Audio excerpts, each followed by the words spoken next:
Привет! Сегодня шустренько за ромы на айфонах. Теперь устанавливать эмуляторы на устройство iOS можно без джейлбрейка. Эмуляторов достаточно много, и мы рассмотрим работу трекера на примере приложения Delta. Ссылочка на App Store и GitHub в описании. Delta является духовным преемником GBA for iOS, эмулятора Game Boy Advance для устройств от Apple, но переработанное с нуля для использования современных функций и поддержки большего количества систем. Закидываем ромы и сейвы на устройство iOS выше 14 версии, устанавливаем эмулятор и погнали. Нам доступна поддержка систем NES, SNES, N64, Game Boy Color, Game Boy Advance, Nintendo DS и Genesis. И значит, мы можем развлекаться из кармана в NTRQ Tracker, все музыкальные ромы для Game Boy, использовать Apple Pencil для управления Korg DS10 на iPad'ах и устраивать забеги в WarioWare DIY.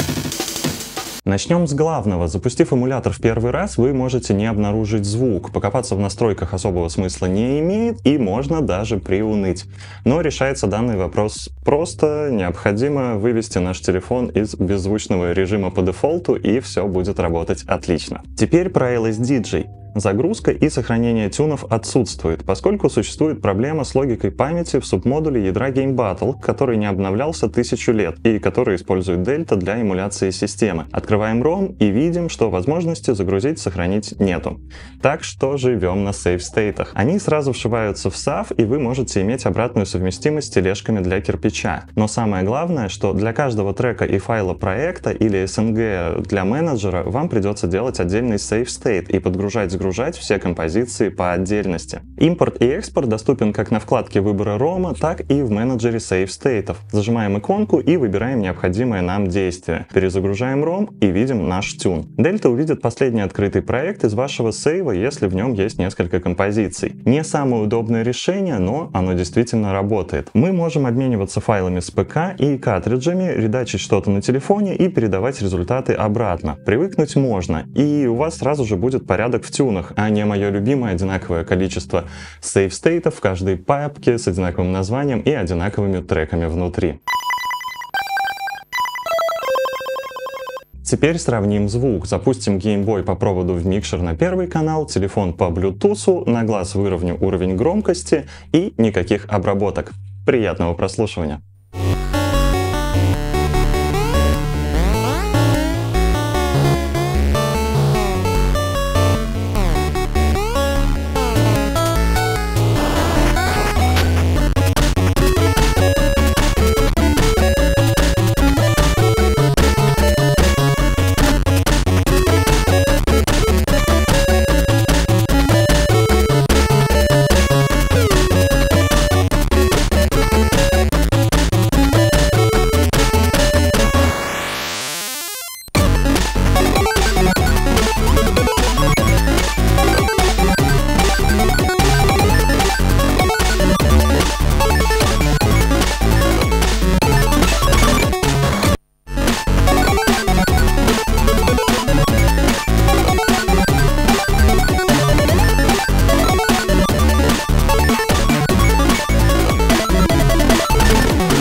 Синхронизации, геймлинка и режимов 2x LSDJ не подвезли. Delta предусматривает поддержку контроллеров и клавиатур, но, конечно же, к моему сожалению, клавиатура не распознается трекером через линк-порт, так что только навигация. Для еще большего комфорта и аутентичности вы можете обратить внимание на геймпады, чехлы Салика. Их там на любой вкус и цвет, если будет совсем весело тыкать дисплей, то пожалуйста. Быстренько по другим ромам и сейвам. Я сравнил большое количество ромов из видео про музыкальный Game Boy, и все они работают отлично. Мы можем дружить с Nano-Loop на GBA через сейв-стейты по аналогии с Game & Watch System.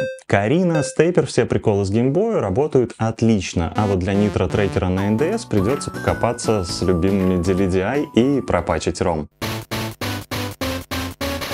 По итогу, вы действительно можете использовать дельту в музыкальных целях. Самое главное — учитывать особенности манипуляции с сейф-стейтами. Структурируйте грамотно свои папки и файлы сохранений с самого начала использования эмулятора, и это избавит вас от потребности в покупке различных сомнительных консолей, ограничиваясь удобным телефоном, который всегда при вас, где бы вы ни оказались. На этом все. Пишите и слушайте только хорошую музыку. Пока-пока.